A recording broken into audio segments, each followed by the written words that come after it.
क्या आप हाइपोथायराइडिज्म ये बीमारी में फूल गोभी, पत्ता गोभी, ब्रोकली ये सब्जियां खा सकते हो? सो आप बोलोगे कि नहीं, क्योंकि आपको ये बोला गया है कि हाइपोथायराइडिज्म में ये सब्जियां नहीं खा सकते। सो देखिए, एक्चुअली ये जो सब्जियां हैं आप ज़रूर खा सकते हो, बट उसको कैसे खाना है, क्यों खाना है, उसके बारे में डिटेल में मैं ये वीडियो में बात करूंगी। इनफैक्ट हाइपोथायराइडिज्म आपको कौन सी चीज़ें खानी चाहिए, आपका डाइट कैसा रहना चाहिए, कौन सी चीज़ें नहीं खानी चाहिए और क्यों नहीं खानी चाहिए, उसके बारे में मैं ये वीडियो में बात करने वाली हूँ। तो अगर आपको भी हाइपोथायराइडिज्म ये बीमारी है कि जो डोसेज है उसको आपको कम करना है, या फिर नेचुरली आपको हाइपोथायराइडिज्म ये बीमारी को सही करना है, तो ये वीडियो आपके लिए काफ़ी ज़्यादा इन्फॉर्मेटिव होने वाला है। इस वीडियो को आप पूरी एंड तक जरूर देखिए। मेरा नाम है डॉक्टर स्मिता भोईर पाटिल, मैं एक होलिस्टिक डॉक्टर एंड न्यूट्रिशनिस्ट हूँ एंड मैं पीएचडी क्लिनिक पुणे की फाउंडर हूँ। जब भी आपको हाइपोथायराइडिज्म ये बीमारी डिटेक्ट होती है या जब भी पता चलता है, तब आपको डॉक्टर की तरफ से कुछ चीज़ें बोली जाती है कि आपको ये पर्टिकुलर चीज़ें जो खानी है, फिर ये चीज़ें हैं नहीं खानी है।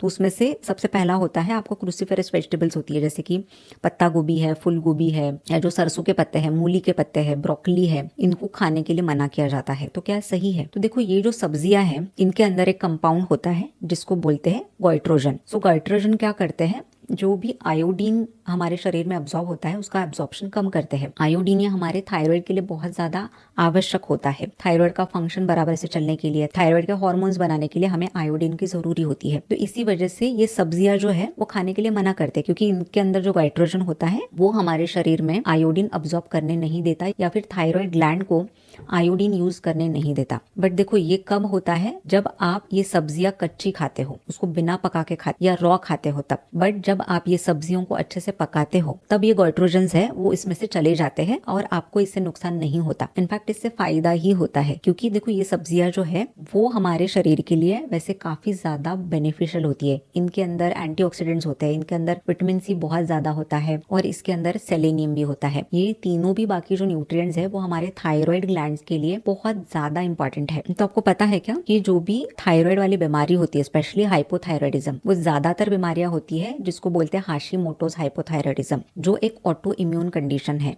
मतलब आपकी इम्यून सिस्टम जब डिस्टर्ब हो जाती है या आपके जो इम्यून सेल्स है वो थायराइड ग्लैंड पे अटैक करने लग जाते हैं, और उसी की वजह से थायराइड ग्लैंड का जो फंक्शन है वो कम हो जाता है और फिर आपको हाइपोथायराइडिज्म ये बीमारी हो सकती है। सो हाइपोथायराइडिज्म में फिर बहुत सारे लक्षण आपको दिखने लग जाता है, जैसे कि आपका वजन बढ़ने लग जाता है, पीरियड्स इरेगुलर आने लग जाते हैं, आइदर हेवी ब्लीडिंग होती है या आपके पीरियड्स बिल्कुल नहीं आते, हेयर फॉल की प्रॉब्लम होती है, बहुत ज्यादा थकावट महसूस होती है, या नींद नहीं आना या बहुत ज्यादा नींद आना।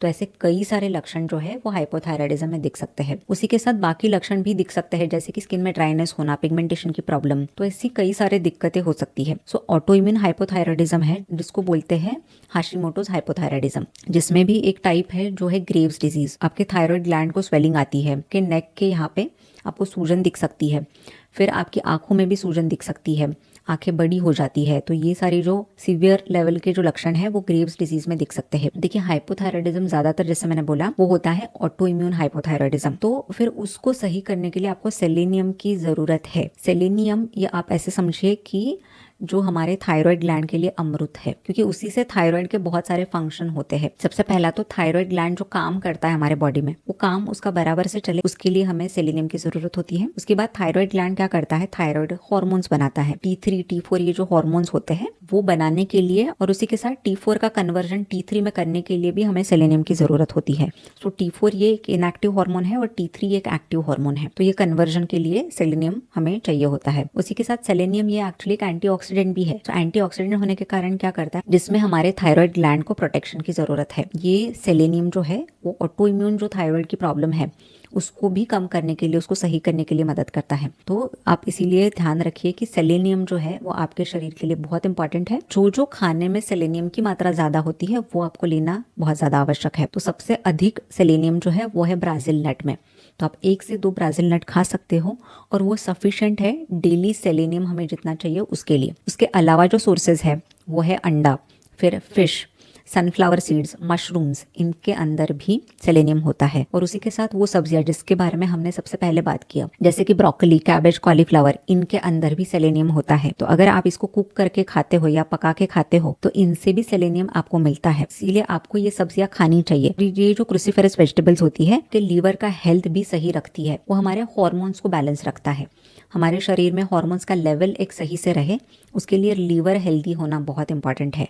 तो अगर आप ये सब्जियां खाते हो तो आपका लीवर भी हेल्दी रहेगा और आपका इनफैक्ट थायराइड का जो लेवल है उसको भी कंट्रोल करने के लिए मदद होगी। अभी आपको पता चला होगा कि ये सब्जियां आपको क्यों लेनी चाहिए और कैसी लेनी चाहिए। और उसी के साथ कुछ चीज़ें जो आपको अवॉइड करनी चाहिए। आप ग्लूटेन की जो भी चीज़ें हैं, मैदा और या फिर जो गेहूं की रोटी होती है उसको आप अवॉइड करिए, ब्रेड को आप अवॉइड करिए, प्रोसेस फूड्स है, पैकेट फूड होते हैं या जो शुगर वाली चीज़ें होती हैं इनको भी खाना आप अवॉइड करिए।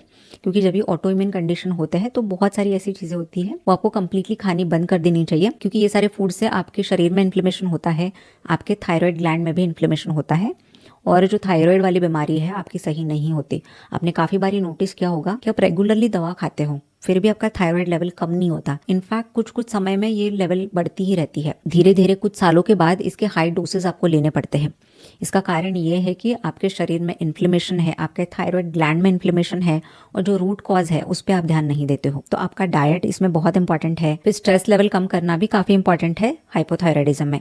तो आप रेगुलरली योगा करिए, मेडिटेशन करिए, कोई भी ऐसा एक्टिविटी करिए जिससे आपका मेंटल हेल्थ है वो सही रहे। देखो हमारे क्लिनिक में हम लोग होलिस्टिक वे से कोई भी बीमारी है उसको सही करते हैं, जिसमें होम्योपैथिक दवाइयाँ होती है, फिर डाइट रिकमेंडेशन होता है, सप्लीमेंट्स का रिकमेंडेशन होता है और स्ट्रेस कम करने के लिए भी बहुत सारी चीज़ें जैसे कि योगा, मेडिटेशन ये हम सजेस्ट करते हैं। इसलिए अगर आपका भी थायराइड लेवल कंट्रोल में नहीं हो रहा है या आपके डोसेस बढ़ते ही जा रहे हैं तो आप होलिस्टिक ट्रीटमेंट के लिए हमें कॉन्टैक्ट कर सकते हो। और अगर आप पहली बार मेरे चैनल पर आए हो या पहली बार मेरा वीडियो देख रहे हो तो मेरे चैनल को भी ज़रूर सब्सक्राइब करिए। So eat healthy, stay healthy and take care of yourself. Bye bye.